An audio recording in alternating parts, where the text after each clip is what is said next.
to save the season to throw. Fire down! Incomplete down at the goal line by San Diego. Tomlinson off the left side. Tomlinson sidestep. Hello, history books.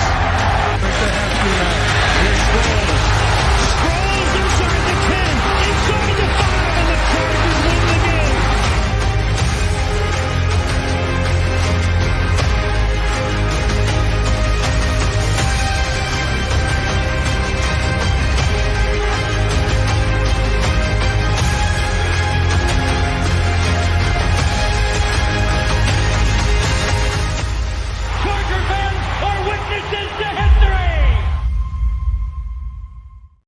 Hey, welcome everybody. Lightning Round Podcast is here. It's after hours. Jamie, Craig, Garrett, we're all here to talk about some things. Truth be told, I didn't even know where to start. I didn't even know where to go from here. Usually it's a pretty easy jumping off point. There's something that sticks out. There's a big headline. Today I had a harder time latching onto that headline, because these weeks have kind of rolled into disappointment after disappointment. But I think the first place to start, and Jamie, of course, led us into this, is the defense. So Travis Kelce, career day in the first half. He ended up going for 179 today on 12 catches. Mahomes had 424 yards and 4 touchdowns. He did have the 1 interception, but man, this defense played very soft today, and it felt like rush 4, drop everybody back. What did I called it? The car lot cushion, or it's still pending. But that deep zone that they're playing and that cushion they're playing at the sticks did not work today. Yeah, I think there's a lot of things to be concerned about with the defense, and I saw some people in the chat talking about how the defense held up in the second half and the offense shit the bed, and that is true, but the defense put them in a lot of bad positions in the first half, and basically nothing about this game plan made sense to me. Craig mentioned before we came on, it seemed like they were in quarters regardless of the down and distance, just playing soft zone, 10, 12, 15-yard cushions, Kelce running free and wild through the middle of the defense, 10, 15 yards downfield, just basically allowed to run to a spot, sit down and catch the ball, turn and run with it. I mean, there were way too many plays where he's catching the ball and there's nobody within 5 or 10 yards of him. I mean, it was bad.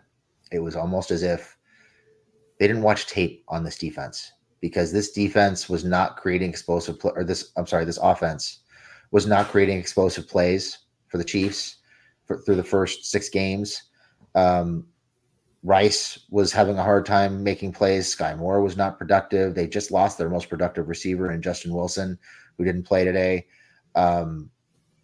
This team, this offense screamed press, because they were not creating explosive plays. They were not making plays downfield at all.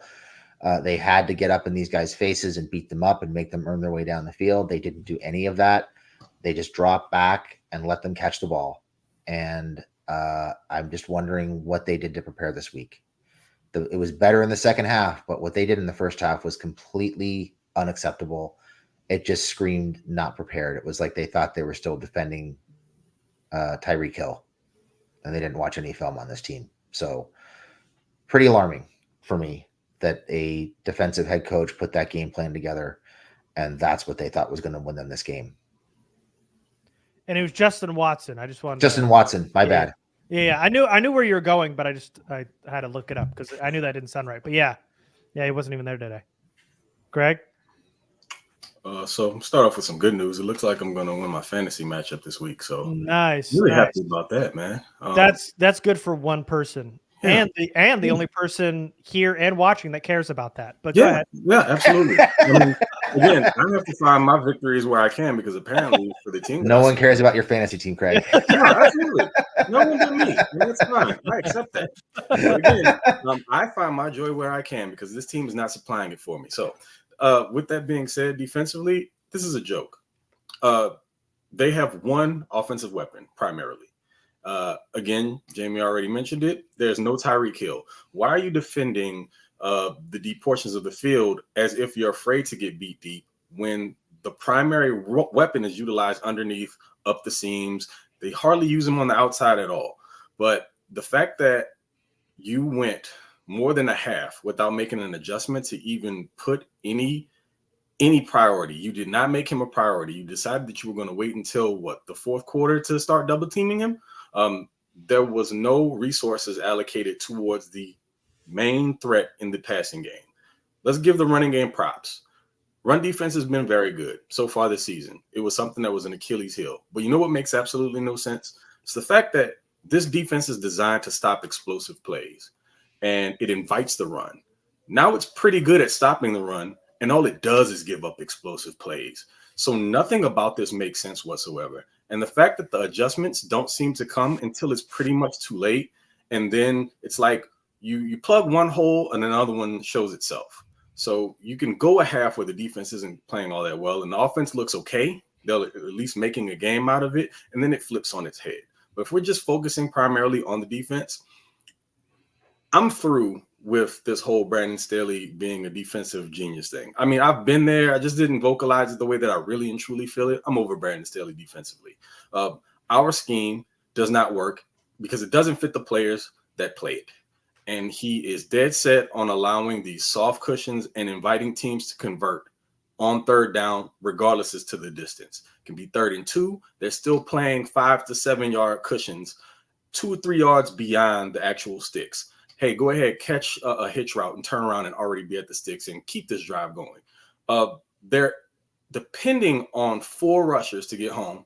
And I think they really relied heavily on those stunts and twists that have been working in past weeks, and the Chiefs were ready for it. So when they decided they were going to blitz, the blitzes weren't getting home. You were just leaving these craters open in the middle of the field. Patrick Holmes would moonwalk 2 or 3 steps and just throw the ball to a crosser on a shallow crosser or someone in the middle of the field where, wherever the blitz had been vacated. Andy Reid put on a coaching clinic against Brandon Staley, and it's something that we've seen year after year after year now for 3 years straight, and there have been virtually no real improvements. When we see this team play against lesser talent, they play down to that level.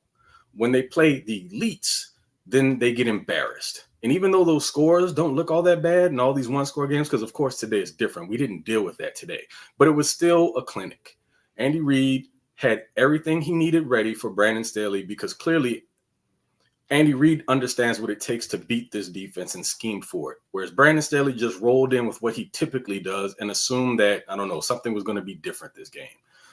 So again, I'll give props to the run defense because it wasn't a total wash with that regard. Great on them because they fixed that. But as far as the defensive side of the ball, they don't have the guys to run the type of defense that they need to run or that they're trying to run. And they don't have a head coach that's apparently smart enough to recognize it and make the adjustments. So rush defense, yeah. I mean, they gave up 32 yards to Pecco, which was their leading rusher. Their biggest run on the day, which was by Patrick Mahomes, where they did that picket fence defense on 3rd and long, and they ran everybody at the sticks on 3rd down, and he ran for 23. That was the biggest gain today. And while the run defense was good, everything else, just was terrible. I know Travis Kelce's going to get his, but 179 yards, having the most in a first half ever in his career or whatever that stat was today. They had no idea what they were going to do to him. They left the middle of the field wide open. Michael Davis again is playing, 10 to 12 yards off. There was a great comment that I will have to find about the cushion, but I think I know what you're talking about. Yeah. Here it is. Let's call it the whoopee cushion. That's the one. That is incredible. James, great on you. Yeah, it was, it just didn't, it felt like to me that Staley is like, we've got Justin Herbert and everything else is going to take care of itself. And now Herbert just isn't playing good. The first half was pretty evenly matched. They went down, Chargers went down 7. The Chiefs ended up scoring on that last drive before half. They were in a leg race there. They were pretty evenly matched throughout that first half. Then the second half, Reed shut the door and the Chargers punted 3 times and Herbert threw 2 interceptions. They scored 0 points and all Mahomes needed to do was just cash in one more time. And they did. And they were able to get the touchdown late and win that game.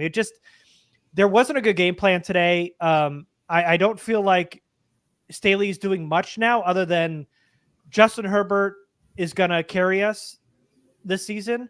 And then everything else is just kind of, I guess, figure itself out. And it just hasn't this season, and it's not going to.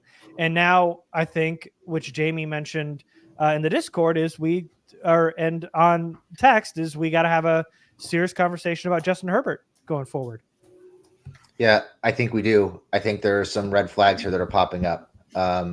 Not to say that some of these things can't be coached, but it seems like we've reached a point where the league has seen enough film on Justin Herbert that they understand what he struggles with. And he is not progressing past the things that he struggles with. We're seeing Justin Herbert look very jittery in the pocket for the majority of the last 3 games. He is staring receivers down. He is not throwing. He's not anticipating guys getting open. He's not anticipating holes in the defense at all. He is waiting for receivers to come open before he throws the ball. And even then, he's double and triple pumping, not trusting his eyes and not getting the ball out, which is allowing defenders a chance to drive on the football. He's missing throws that should be gimmies, throws that you don't expect him to miss. He's sailing balls. He's starting to short hop deep outs and intermediate outs.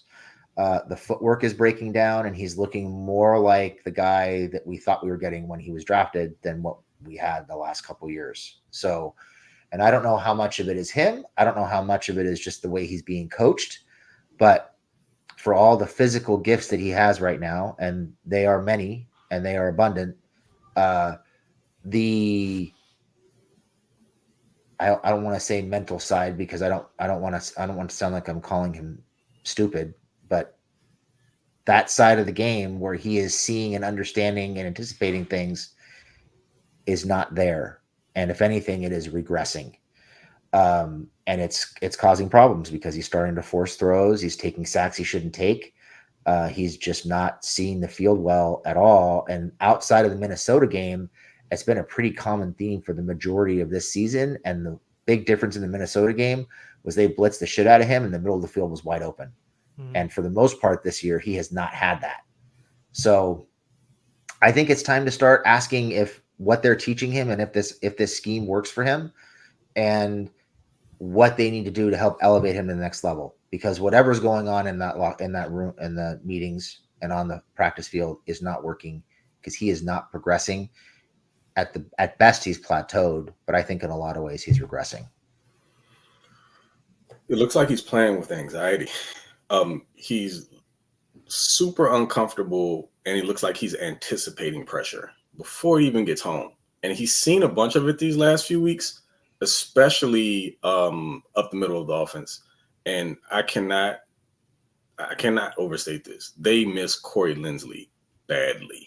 And I think it's affecting him the most, because he has no level of trust in the offensive line on anything that's beyond the 3-step drop. And he's not doing a whole lot of 3-step and get the ball out.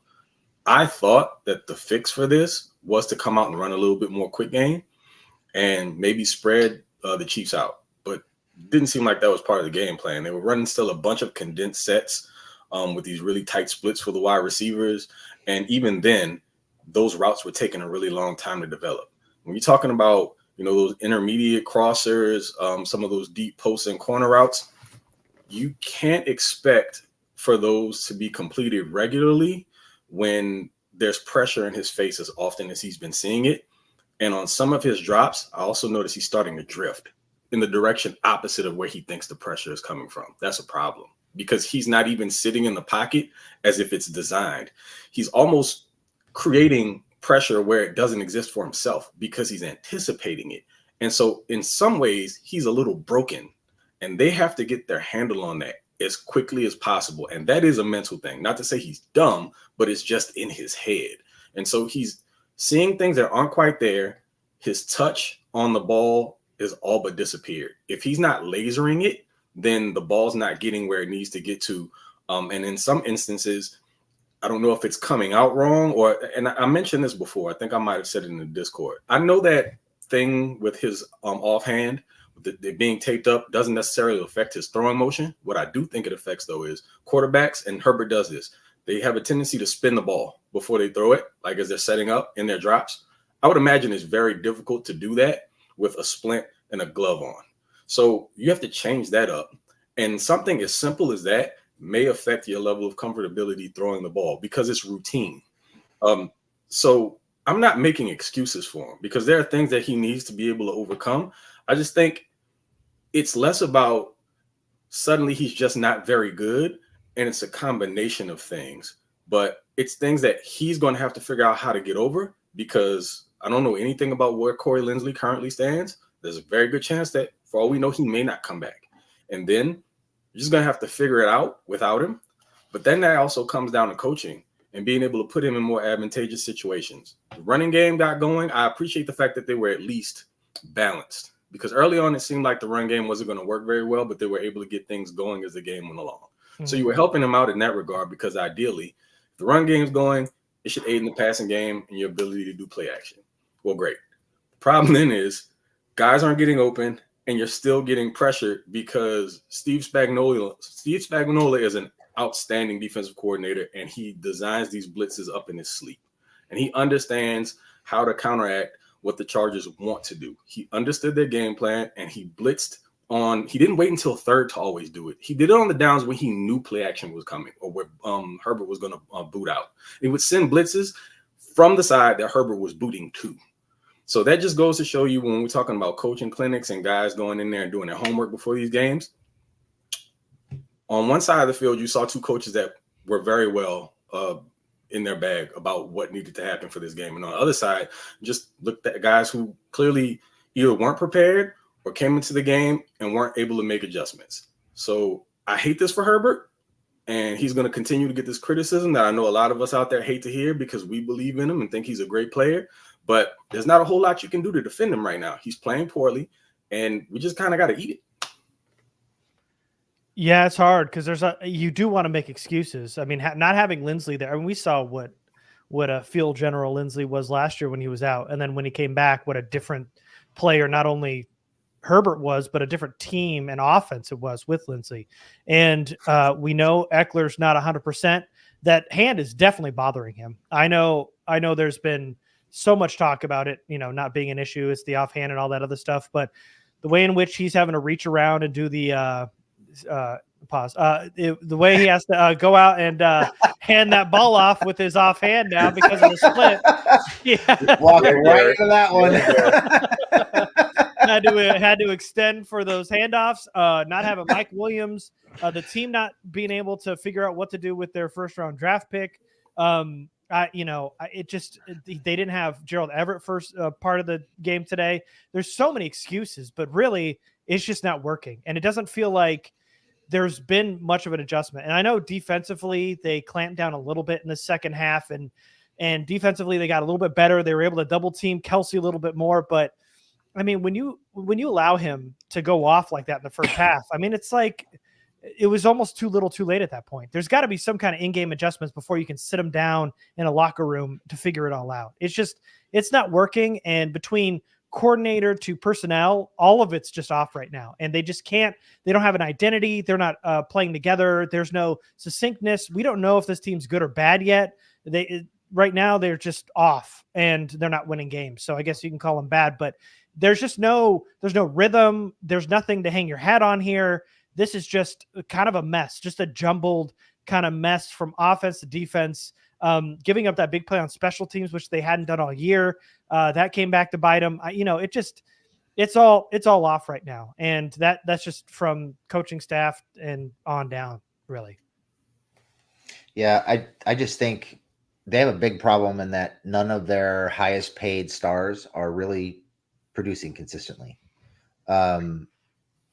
Craig mentioned the pass rush earlier. He mentioned the line games up front that were getting them home on the pass rush the last few weeks, and they didn't work this week. When you're paying two guys $30 million each to play the edge, you should be able to get home without line games. And right now, they're not winning a whole lot of one-on-one matchups. That goes for Mac and for Bosa. And you've got Mac, Bosa, and Thule on the field together, and they're still not getting home. That's a problem. Keenan has a tendency to kind of disappear in these games at times. He has not had very big games against the Chiefs lately. He had a couple big catches this week, but overall, he was not really a factor for the most part. And at times, he looks Like he's a little slow and old trying to turn up field and make plays with his legs after he catches short passes. Herbert he's not carrying them the way he has in years past. And it's becoming a little concerning with some of the reads he's making or isn't making. They're just not getting the production they need consistently. And it's hard to win when that's happening. Right now, I would say we could say they're not a very good football team. Nope. They're making bad mistakes, stupid penalties. They'll play mostly clean games penalty wise, and they'll make 2 or 3 just stupid, boneheaded, rookie level penalties in bad times, inopportune times to extend drives. They're just not playing good football. There's no way around it. Mm-hmm. Can it change? Sure, it can change. But that's going to require coaching and planning and game planning and adjustments. And those are things that we're just not seeing a whole lot of from week to week. So I don't know what the answer is right now. I'm pretty disgusted with what I'm seeing personally. Yeah. They're hard to watch. You know how the games are going to play out pretty much before they start. And they don't seem to be addressing any of the problems. So it's hard to say what to expect right now. It sucks. I'm watching and wanting them to prove me wrong. Those are my expectations going into these games now. Like, show me what I think is going to happen to be wrong. And that's not how you should watch a team that you believe in. Level of hope that I have right now is very low. I mean, granted, I know what the comeback to that is. It's still a long season, but we've seen these Charger teams before. This looks just like years in the past that we've experienced. So what leads you to believe that anything's going to change? And I'm not going to pretend like I can foresee the future. I know that we gave our preseason predictions on records. I'm sure those are probably a bit different now, just based on how things are. But this is not a good football team. And they're hemorrhaging offensive weapons now. And that, what really looks bad about this is you're hemorrhaging offensive weapons, and the guy you drafted in the first round, you still can't use. We got a pretty good plan for Darius Davis, though. He had some nice plays today. And this is how we're all feeling. We're all checked out by the fourth quarter. We know how this ends. When they punted that ball and gave the ball back to Mahomes, you knew the game was over. Now, I wanted to get to a question here. I'll start with you, Craig. What's the main problem at this point? There's a lot of issues, but what's the main problem? Because this season feels like Lynn's last year when he was here, McCoy's last year when he was here. Just team that should be good ends up being bad, finishes somewhere in the middle, and we all have to suffer through it all year long, and we probably have to go through another head coach again. But what do you believe is the main problem here? It has to be, if I'm just being completely transparent and honest, it's the coaching. It has to start there. I mean, above that, we know what the issues are, when you go above their heads. But when we're just talking about coaching in general, I can't get away from the fact that Brandon Staley is content with bumping his head against the wall defensively. And seemingly he hangs his hat, or his retorts to these questions that he gets is always like, he'll exclude a truth. He omits things to buffer his specific points. And I have a problem with that, because I don't care that if you're statistically rated one of the top 3 to 5 defenses on third down in the NFL, you're also the most penalized on third down as well. Let's not ignore things like that. Your team is undisciplined. They make stupid, boneheaded mistakes, and those mistakes cost you games, especially in close contests, which are pretty much all the Chargers play. And I think Jamie mentioned it already in the Discord. This was a one-score game that felt like it was at least 3. And at no point did I feel confident the Chargers had an opportunity to win this whatsoever, because for some reason, and this is, to me, again, it's a coaching thing. It doesn't feel like any phase of the game can operate and function successfully at the same time. The offense can be going and the defense is crap in the bed. And like today, you can flip it. Defense plays a little bit better in the second half, and the offense goes for an over. So I don't necessarily think, like, the players are who they are. We know these guys. We know what their strengths are. We all went through all these scouting reports. We can go back and look at notes and tell you everything that they did well and where they sucked. And these guys that get paid millions of dollars to do this for a living can't seem to figure it out. And that bugs me, because I get it. You feel like you are this person who has gotten to this level of success based on the work that you put in. And so you feel like you have a track record of success, or at least you think your methods work based on the experiences you've had in the past and the connections that you've had and whose tutelage you were under. I get all of that. But where are the results? And if the results aren't showing themselves to this point, then you need to reassess and adjust.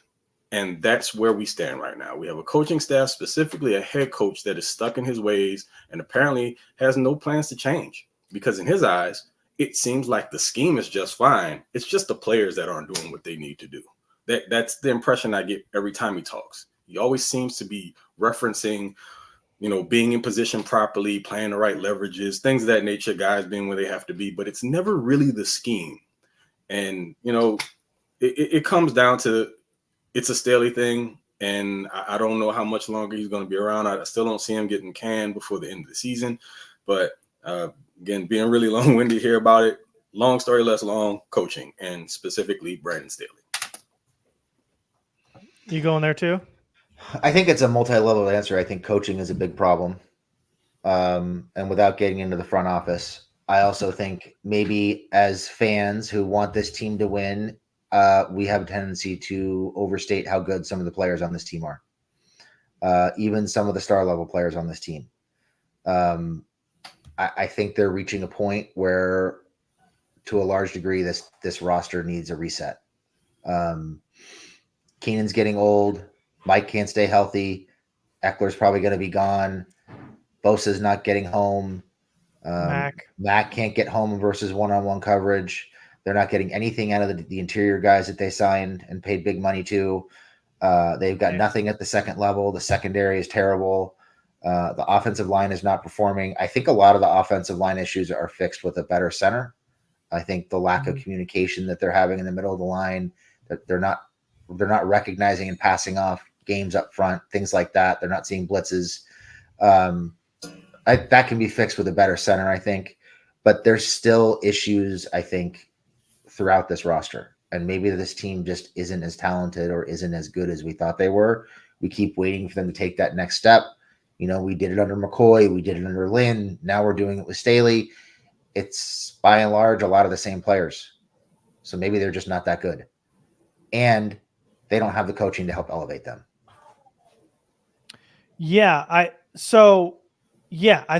I think all of that is true. And by the way, Staley's big remark after the game here is we need to reset as a football team. So that reset thing is apparently going to be a big theme this week for the Chargers. But I think reset for him and reset for me mean two different things. It would have been cool to do that during the bye week, by the way. But just well, maybe even earlier than that. I don't know. But I think it really does come down to coaching. We want to get into the ownership and everything, and it's always going to come down to that stuff. But at the end of the day, Staley has, in my mind, enough talent to win games. I'm not saying they're going to compete for a title this year, but they're much better than 2-4 in my mind. Now, I think coaching has probably the biggest culprit right now. I know that there's a lot of injuries, and I know that players. I know Jamie mentioned some players might not be as good, but really, this team is just not in any way, shape, or form put in a position to win the battles at the line of scrimmage, second level, win in the run game, win outside as receivers. Quarterback's not playing well. They're just not winning anywhere. And really, there's, in my mind, enough talent to win some places in football games, and this team just isn't doing that. They are just bad all the way around. And like I talked about earlier, it's just a mess. And the reason for that is there's no cohesion, and that's because of the coaching staff. So I think the answer is coaching, I think, is the first. And then when you trickle down to players getting too old and them maybe relying on too many players too long, which is obviously something they've done forever. There's so many answers to this. So if you have to go to main problem, the biggest culprit, we've always talked about ownership and then work your way down. But on the field right now, it's got to be Brandon Staley. Yeah, I just think, it's easy to blame the coaching, and I do think the coaching is a problem, a big problem right now. But I would also say that these are grown men. They're professionals. They've been playing this game their whole lives. At some point, they should just be able to execute the plays they're being asked to execute. And it's easy to point at the coach and say, okay, you're not getting it done, you're out, but then the players stay. And at the end of the day, it's up to the players to make plays on the field. So it's hard for me to just draw a line in the sand at the coach when the players are making the same mistakes every week. And yes, there's an element to that is coaching, but there is also an element to that, hey, you guys are professionals. You've been playing this game for 25, 27, 30 years, whatever it is, and you can't tackle, you can't cover somebody, you can't catch a ball when it's thrown to you. At some point, that's got to come back to players not executing.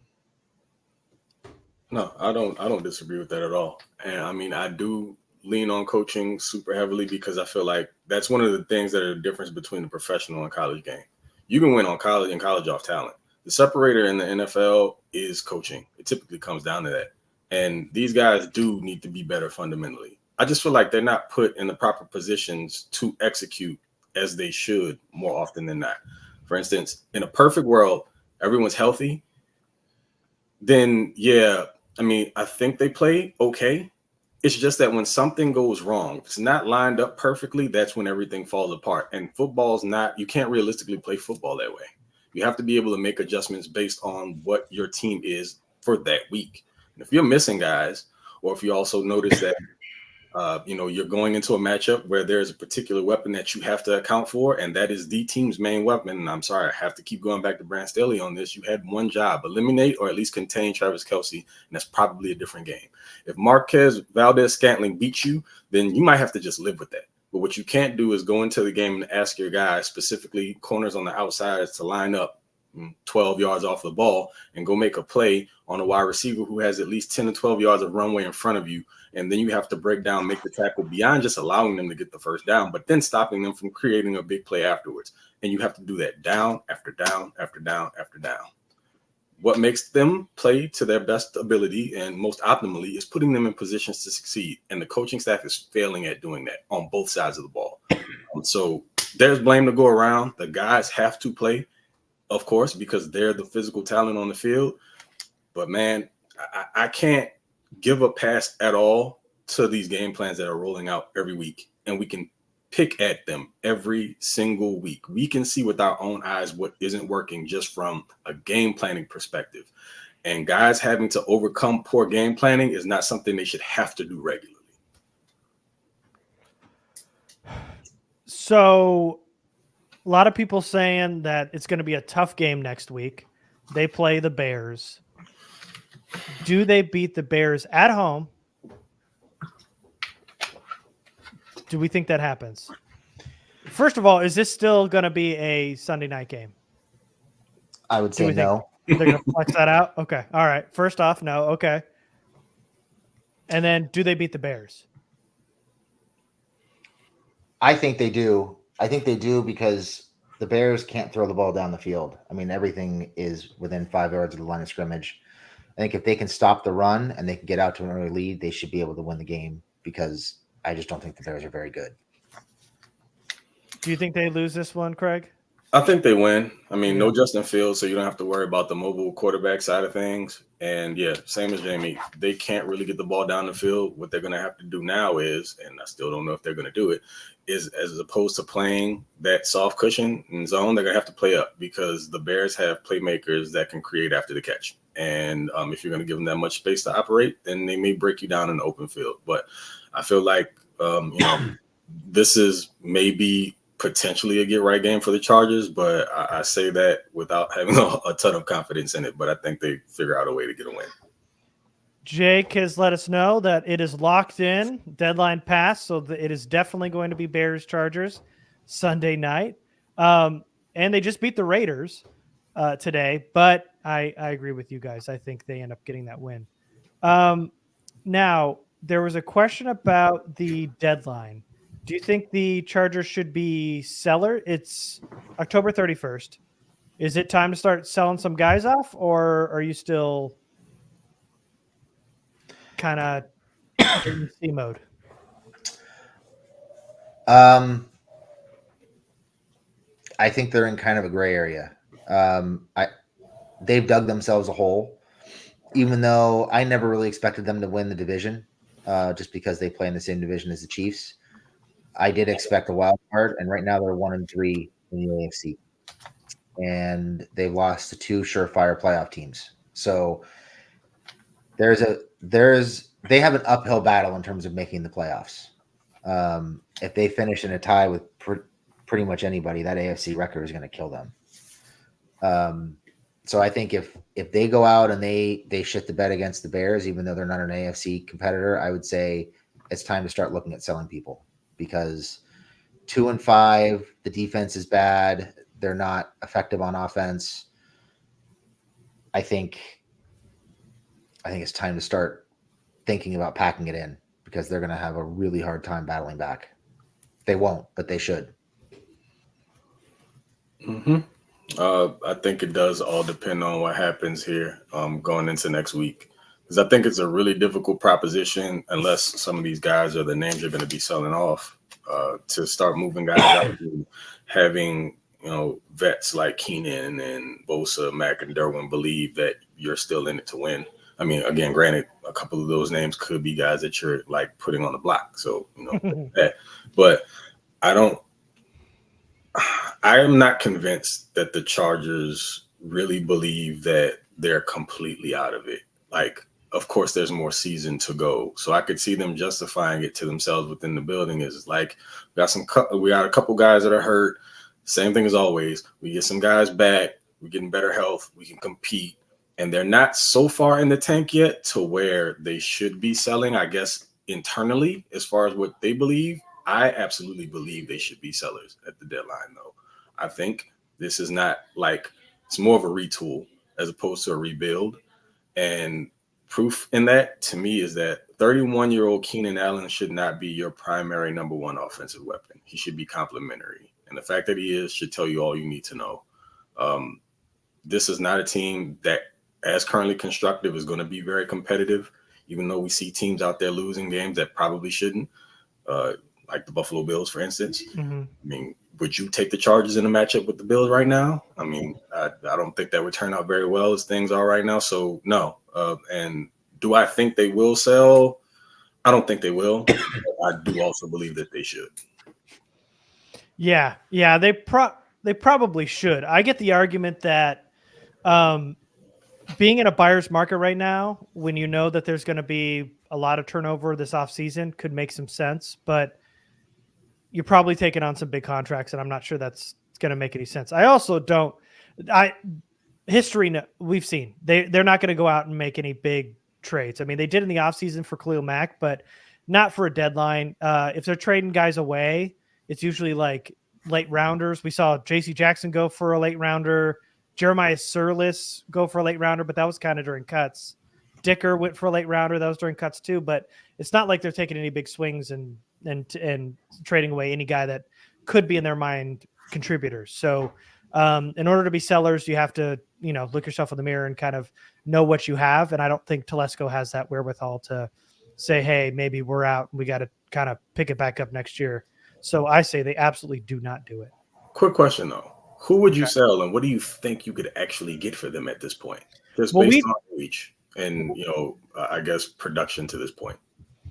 Yeah, we talked about this on Roundtable, but we threw out we threw out Bosa and Mack and Eckler. Did we say Keenan? I don't think we said Keenan. No, I don't think we did. I think more so as opposed to who, because we did go over that. What you think like you can really even get in return for them right now? I'm not sure anybody's going for more than a day 3 pick at this point. Could you get a third for Bosa? Right now? I wouldn't say so. I think you could maybe get a third or fourth for Mack. Really? Somebody I do. Okay. He's been good against the run. He's had some good games rushing the passer lately. I mean, he's expensive, but maybe the team that gets him thinks he can still play a couple more years and gives him an extension. I don't know. He's the only one that I think you really get anything for outside of maybe Keenan. Maybe there's a contender out there who needs him in the slot. I mean, he'd make the Bills. He'd make the Chiefs a hell of a lot better. Oh God. He sure would. Those are the only two guys that I think are really worth much. Bosa would be a salary dump. You'd be eating salary and probably taking like a late day 3 pick, like a 7th rounder or a 6th rounder for him, something conditional. Yeah. Yeah. Okay. So guys, we're probably at the point now where you can start sending in questions so we can help you out there. What else we want to touch on? Oh, what about Joshua Palmer today? Yeah, I think Palmer deserves a ton of credit. He's a guy who I think he's taken some shit from fans. I know he takes some shit in our Discord at times. People don't think he's very good, but Not Palmer, from us. not from us. Nope. But Palmer is a guy who just continues to step up, and he gets better, it seems like, every week. And now he's starting to make big plays down the field. So he's become, I think, a very valuable piece for them. You look at a 3rd round pick and you say, in year 3, you want that 3rd round pick to be a valuable part of the rotation, maybe on the verge of elevating himself into the 1 or 2 spot in the wide receiver room. And you're comfortable with him playing multiple positions and he's going to step in and produce. I think they've gotten that from Palmer. And I think they're likely to get more out of him because it just seems like his game is ascending in a very encouraging way. So he deserves a lot of credit. He's been really, really good. He was in a real tough spot last year and produced. Now he's producing in a less tough spot, but in an increased role, and he's been great. You'd have to say he's exceeded most people's expectations at this point.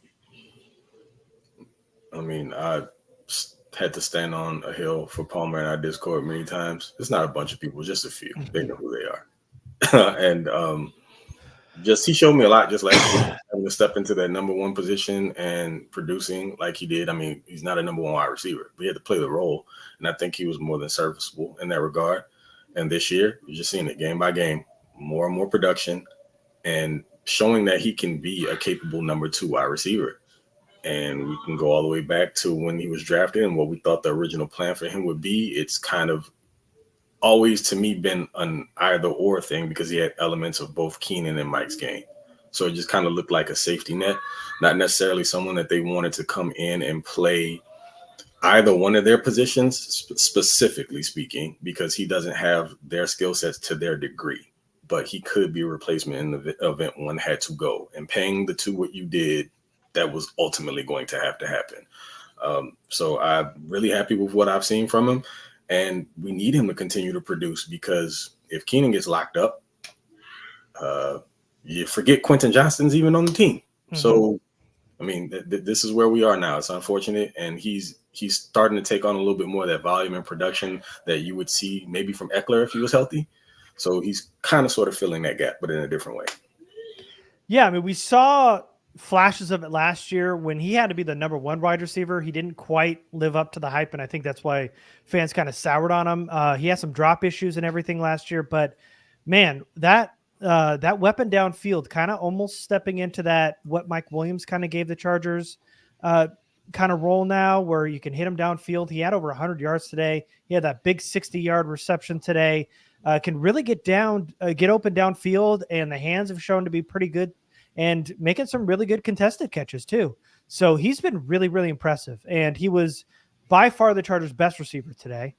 And, they needed to put up points. And, in that first half, when they did do it, Joshua Palmer was one of the big reasons why they did put up so much points. So let's get on these questions. I know it's early, but Eddie Dale wants to know, do the Chargers need to start considering center in round 1? In round 1, I mean, I guess it depends on. I haven't looked at the draft class. I don't know what the center class looks like, so I don't know if that's a realistic or I don't know if that's a good use of draft capital based on what the class looks like. But I would say they're probably looking for a center, depending on what happens with Lindsley. But based on the general lack of information or progress, I would say somewhere in the first 3 rounds, most likely for sure. But they have a lot of needs. I mean, they're going to need probably another edge rusher. They're going to need a corner. They've got a lot of needs. So first round, I don't know. I guess it depends on who's there and what the class looks like, but definitely in the first 3 rounds. I say no. Sorry, Yeah. go ahead, Craig. Oh, cool. Oh, Go for it. oh. Yeah, I say no. Drafting center in the first round is, while it's going to be a big need if whatever's happening with Lindsley ends up being long term, drafting centers in the first round has turned out to be bad news for the teams that have done it. I know a lot of people will point to Travis Frederick, but that was a long time ago. It's like after that, it's like Cam Irving, it's Ryan Kelly, it's Frank Ragnow, it's Billy Price, it's Cesar Ruiz. I remember doing this last draft process, and like the guys that end up going in the first round, a couple of them I actually really, really liked, didn't turn out to be as good as you'd hope, especially with that first round capital. So I would say no. One, because it's not going to be their biggest need, while it is going to be a big need, and also first round centers have not panned out as good as teams had hoped. And I also haven't looked at any draft guys yet. So I don't know, but right now I'm saying no. It's interesting. You threw a couple names out there, and Cesar Ruiz was drafted by the Saints in the first round. I don't even think he's playing center anymore. I think he's guard. He's a guard, So, yeah. I mean, with that being said, also you have to consider where the Chargers will be picking in the first round, right? So at this point, I don't think they're going to completely go off the hill and be top 10. They're always somewhere in that middle ground, though. And you're telling me you might want to spend a 15 to 20-ish pick on a center when there might be more premium positions available. I wouldn't do that unless you had like additional picks early on. You can maybe throw one at it, but even then, probably still later. I would be looking at no earlier than the second round for a center, just myself personally, for my preference. Again, I haven't looked at this draft class, so I don't know if it's top heavy, but just like Jamie mentioned, I don't think I know people are looking at cornerback, and I did actually glance at the cornerback class this year, and it's very, very top heavy. If you don't get one of those top 2 or 3 guys, then there's just like a long list of dudes that aren't really separating from each other. But they could realistically need an edge, like an immediate edge. Because if you consider what we thought we were going this year, you probably just assumed that Thule was going to be max replacement. But we have no idea what's going to happen with Joey. And there's a world where neither one of them are around. And then you have to replace them now with a brand new edge rusher. So edge could be very, very high on that list, maybe even higher than corner. But all within the first 3 rounds, I do think center falls in there, but I just can't imagine doing it in the first. I know it's only week 7, but the Chargers currently hold the number 9 draft pick, just for anybody that's wondering where we're at in terms of the tankathon for the Chargers for 2024. All right. Cruz wants to know, was this Kellen Moore's fault due to the second half scoreless half? Said half twice there, but the scoreless second half. I'd have to watch the film to see. I'm gonna say maybe partially on Kellen and maybe partially on Herbert for some of the lack of reads and throws. They were just out of sync. They were out of sync. They were not executing. Too many missed opportunities. So judging by the way he called the rest of the game, I would say Moore was probably dialing up plays that were working on some level, and maybe Herbert wasn't seeing them. So maybe 50-50, Herbert and Moore. Mm-hmm. Yeah. You got to give Moore he's got some culpability in this just based on the level of play calling that went on in the second half. I think they fooled themselves in the running game because it was largely successful. I think they averaged as a team over 5 yards a carry.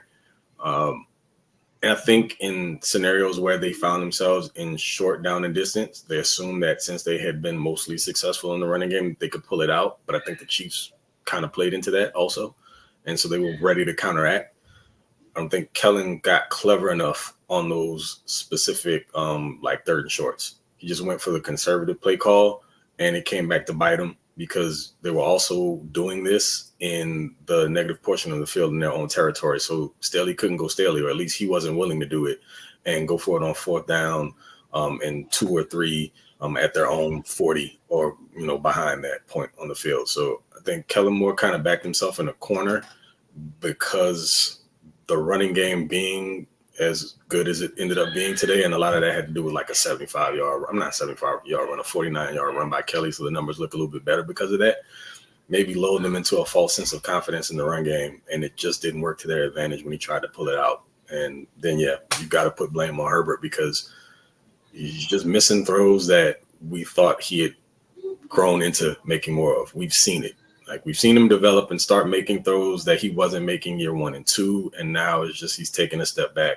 And again, not giving any passes to him, making any excuses for it. There's a number of reasons why I'm sure that contribute to that, but they're both to blame here, both of them. Yeah, for sure. I'll throw on the offensive line a little bit too. They kind of caved at the end of that game.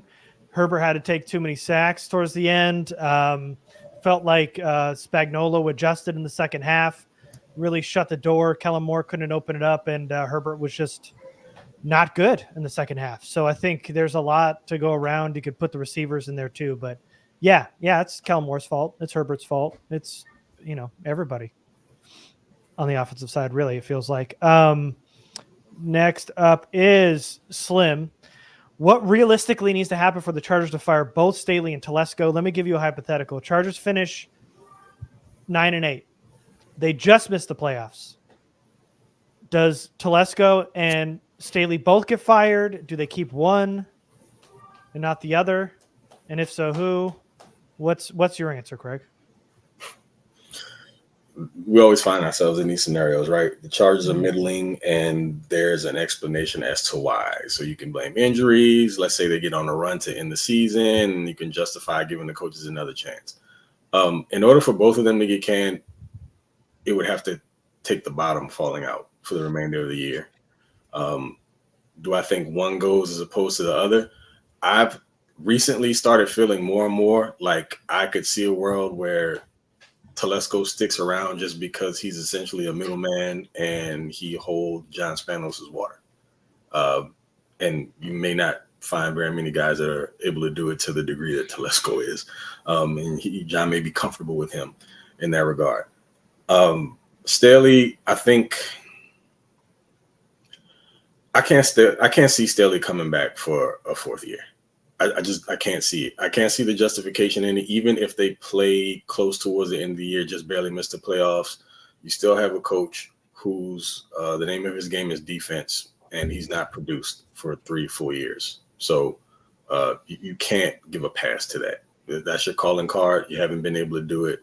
You haven't helped to further develop Justin Herbert because you're also a former quarterback, so you had that going for you. So you're not completely off of the hook for that side of the game. But, yeah, that's what I think. I think it's probably Staley over Telesco, but both of them to go, it would have to be like a complete fallout for the remainder of the year. Oh, well, I don't think it needs to fall out right now. I feel like the Chargers missed the playoffs and they're both gone. I feel like they're both tied. I felt like it from the beginning of the season. I feel like if they don't make the playoffs with all the expectations, with the players they put in place to make this run for the last couple of years now, they went in all in Staley's plan 2 off seasons ago. They put it all together. They wanted some results. They got to a playoff, had a historically bad collapse last year, and then they missed the playoffs the next year when they are supposed to be even better than last. I think with the expectations and the way this organization runs, I just think both of them are gone. They start over, new GM, new head coach. If they finish 9-8 and they're anywhere near the playoff picture, yeah, I said they just missed. Especially if they make a run late at and the win end, 4 or 5 games in a row. Damn it, Jimmy! They're both keeping their jobs. That's such a Spanos thing Because we're building off the end, the momentum we had. Totally. We had a winning record. 2 or 3 plays go our way. We make the playoffs. If you get in, you never know what happens. Anything can happen. Mm-hmm. And they kept Mike McCoy after a 5-11 season, and they kept Anthony Lynn after a 5-11 season in year 3. So this has to go completely off the rails for them to fire both, but it probably has to go completely off the rails for them to fire Staley. He's going to be back for year 4 unless they don't win the rest of the way. Yeah. Okay. They're not going to fire him and pay him to sit at home. It's just not how they operate. So he's going to have to finish like something crazy, 4-13, 3-14, it's going to have to get embarrassingly bad to where they're getting blown out and they're becoming a laughing stock like Lynn was at the end of his last year for them to fire Staley before year 4. That's my expectation. And Telesco, I mean, John Spanos needs somebody to push him on the merry-go-round while he's playing NFL exec.